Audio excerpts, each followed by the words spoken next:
Estamos, irmãos. Quem de nós aqui que não estamos? Tem momento que nós ficamos apavorados, principalmente quem teve essa doença chamada Covid. Quem passou pela hospitalização e utilizou oxigênio. Imagine as pessoas que foram entubadas. Como que essas pessoas não estão, irmãos? Como não está o emocional dessas pessoas? Eu conversei com uma enfermeira aqui essa semana em Colina, e ela falou para mim que tinha um senhor aqui em Colina, que ele ficou de 15 a 20 dias ali no hospital sentado.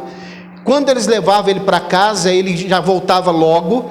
A ambulância não vencia, levar ele e trazer, porque quando ele chegava em casa, ele tinha vômito, ele tinha tontura, ele tinha falta de ar, ele tinha desespero, ele ficava cianótico, ele falava que ia morrer, ele queria quebrar a casa toda. Quando chegava no hospital, ele ficava bom novamente.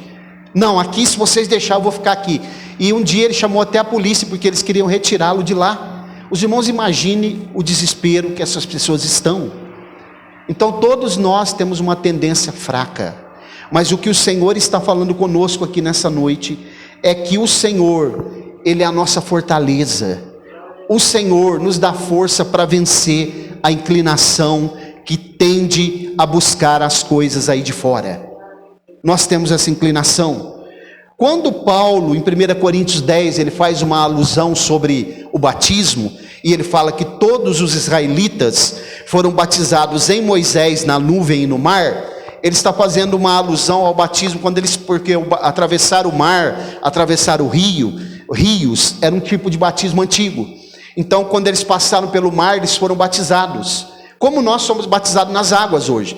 Como não chovia no deserto, de vez em quando se formava uma nuvem que Deus mandava, eles aproveitavam, colocavam-se debaixo da nuvem também, para serem batizados. E quando ele cita Moisés, ele está citando que eles estão inseridos na mesma visão, na mesma direção e na mesma orientação que o líder está dando.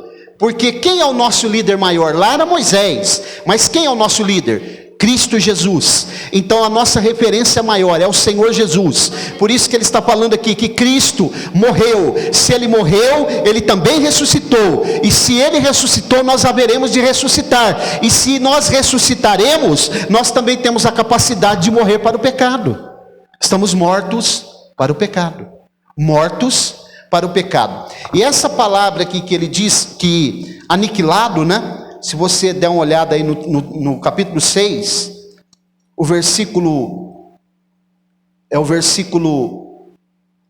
6, sabendo isto, que o nosso velho homem foi crucificado com ele, para que o corpo do pecado pudesse ser destruído. Na verdade, essa palavra aniquilado e destruído aqui, ela traz uma ideia de desligado, porque não está destruído e nem aniquilado. Porque os irmãos podem ver que a qualquer momento o nosso velho homem pode acender novamente. É como uma máquina que se desliga, e essa máquina estando desligada, a qualquer momento ela pode ser religada de novo. É isso que é a ideia, o termo aniquilado ou destruído aqui é isso, desligado. E que nós possamos entender, irmãos, se nós estamos desligados para esse pecado, para esse mundo, para as coisas aí de fora. Hoje é uma noite de reflexão, é uma noite de pensar na volta de Jesus, é uma noite de anunciar boas novas, porque ele diz, anunciais a morte do Senhor até que ele venha. É uma noite de estar com o nosso pensamento voltado para as coisas espirituais. Então que o Senhor nos dê a capacidade de nunca deixar que essa máquina seja religada novamente, mas que nós estejamos firmes, prontos para resistir às coisas aí de fora, porque nós estamos aguardando o momento da volta de Jesus. Que momento glorioso. Você já parou para pensar? Você já pensou na volta de Jesus hoje, irmãos? Às vezes as tribulações da vida, os medos e as incertezas e inseguranças que nós temos aqui, nos faz até deixar de pensar sobre a volta de Jesus. Mas você já parou para pensar o momento da volta de Jesus? Quando ele vier buscar a sua igreja, o seu povo, a sua noiva, para estar com ele para sempre, numa pátria feliz, onde não haverá mais nenhum tipo de tristeza, de agrura, de dificuldade, de perplexidade, de angústia que nós passamos aqui. Porque aqui, irmãos, é muito poucos momentos de alegria. É mais tribulação, mais angústia, mais dificuldade. Então aqui observem que quando um pecador ele crê em Cristo, vamos pensar, fazer um exercício aqui para a gente pensar. Quando um pecador crê em Cristo, o seu novo nascimento acontece. Ele nasce de novo. Por quê? Porque ele estava morto. Ao nascer de novo, ele agora se torna uma nova criatura. Por isso Paulo diz em 2 Coríntios 5,17, quem agora está em Cristo, nova criatura é, as coisas velhas passaram, eis que tudo se fez novo. Os irmãos já estudaram um pouquinho em Atos capítulo 10, a partir do versículo 34, sobre a vida de um homem chamado Cornélio, que não era judeu, ele era um gentio. A partir do momento que ele se encontra com o apóstolo Pedro, recebe o Espírito Santo. Porque quando todo crente, irmãos, todo crente quando ele recebe Jesus como Salvador e ele toma uma decisão, ele recebe o Espírito Santo. Você sabia disso? Nós os pentecostais acreditamos no batismo com o Espírito Santo, falar em línguas. Mas todo crente, quando ele tem Jesus, no momento da conversão, ele já recebe o Espírito Santo. Por que recebe? Porque Paulo diz que todos fomos batizados em um só corpo. O que significa isso? Batizar não é submergir, mergulhar, ser inserido no corpo de Cristo.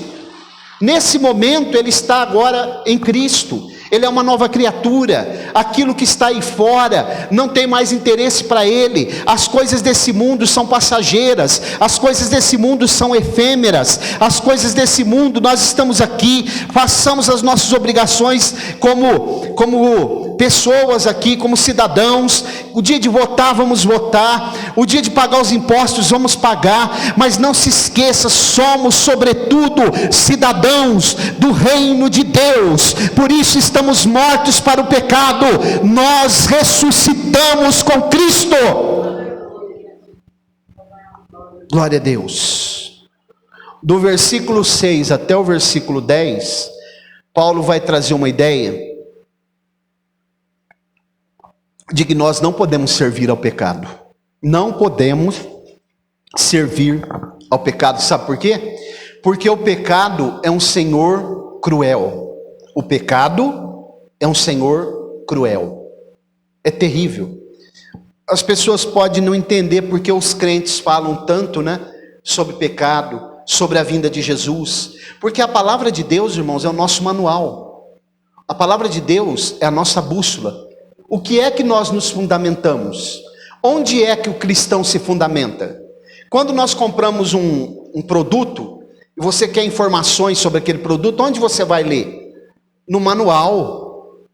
Se nós somos produto da criação de Deus, o manual do ser humano é a Bíblia Sagrada.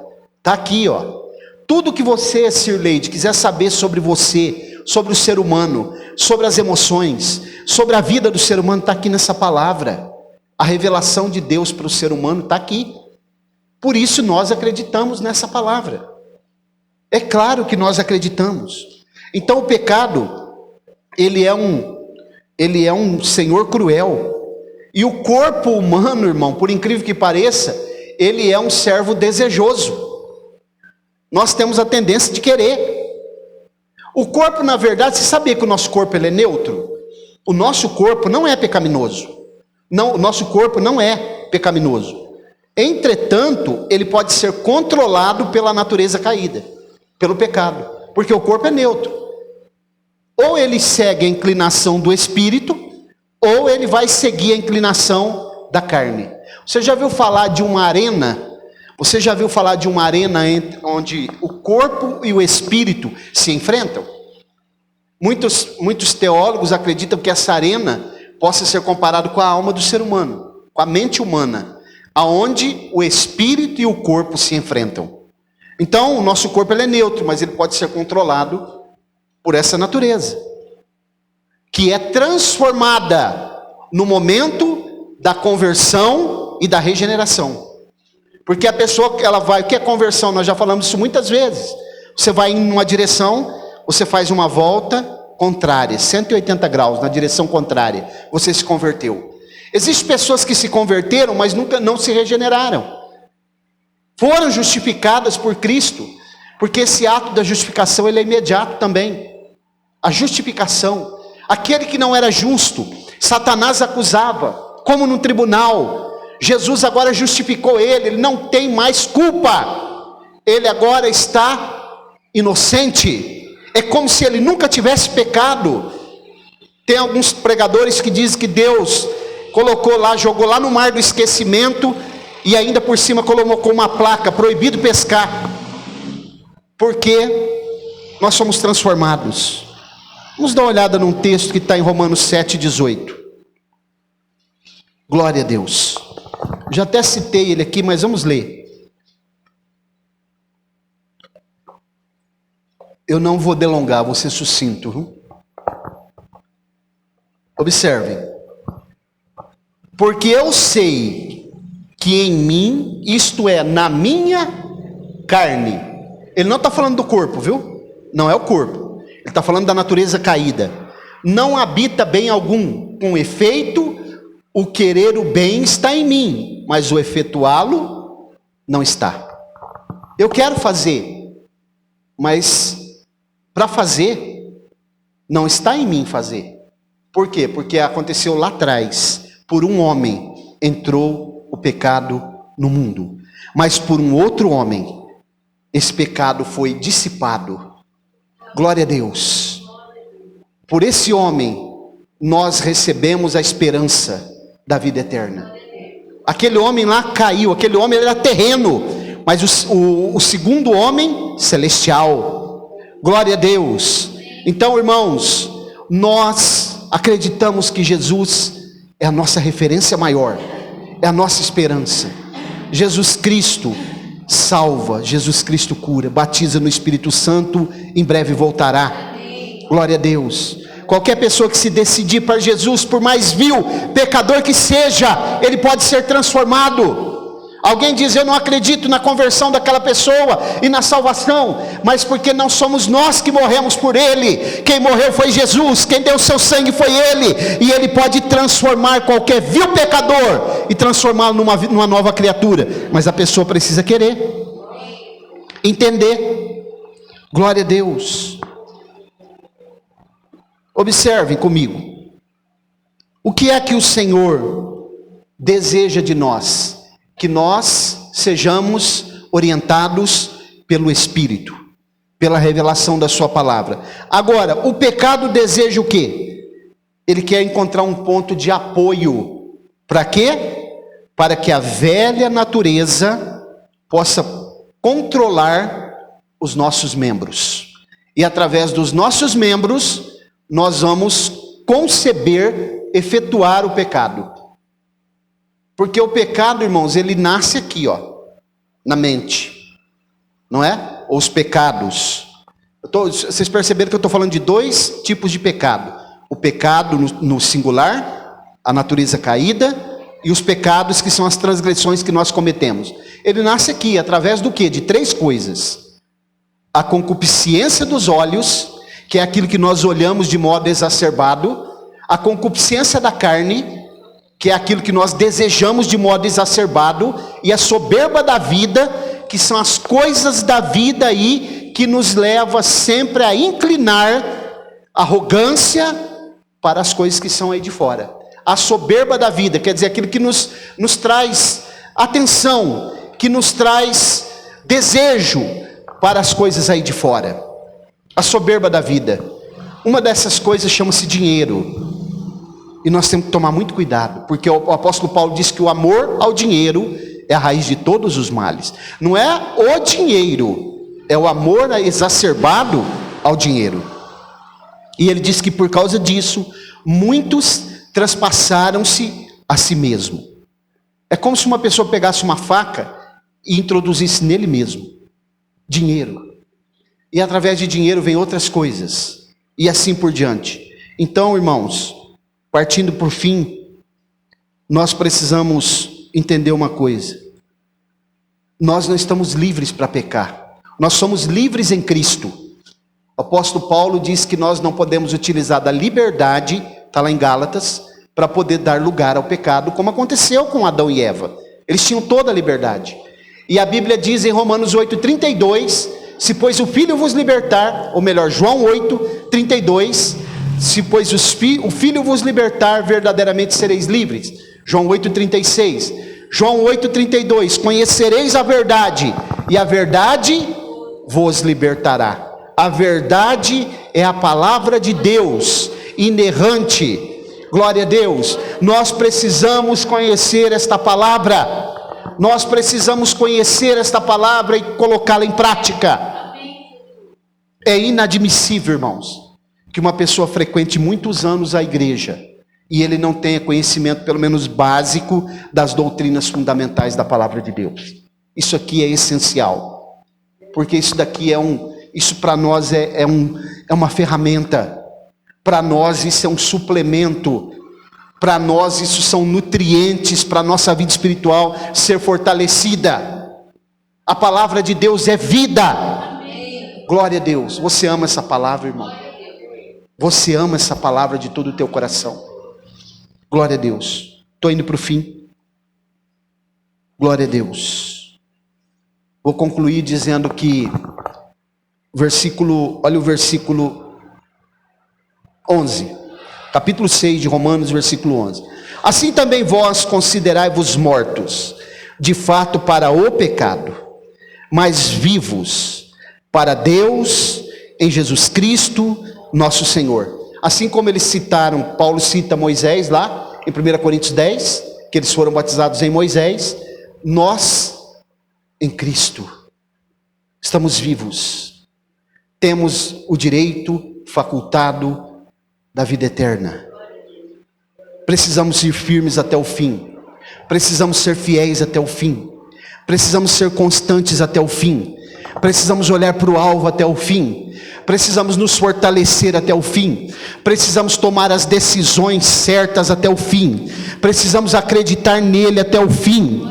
Precisamos estar lendo a sua palavra até o fim. O apóstolo Paulo, nos últimos momentos da sua vida, quando ele estava para ser decapitado na sua segunda prisão, ele diz para que pudesse ser, diz para Timóteo: vem me visitar logo, traz para mim a capa que eu deixei na casa de Carpo, porque era frio, era inverno, mas traz também para mim os livros e os pergaminhos. O que Paulo estava querendo, já estava próximo a morrer, mas ele queria ler um pouco mais, sobretudo os pergaminhos, a palavra de Deus, para que ele pudesse se fortalecer ainda mais, para que a esperança pudesse renascer ainda mais no seu coração, e ele pudesse ter a certeza plena de que ao tombar nesta terra, ele estaria entrando nas mansões celestiais. E em Filipenses 1, a partir do 20, ele diz que morrer para ele era ganho, e o viver era Cristo.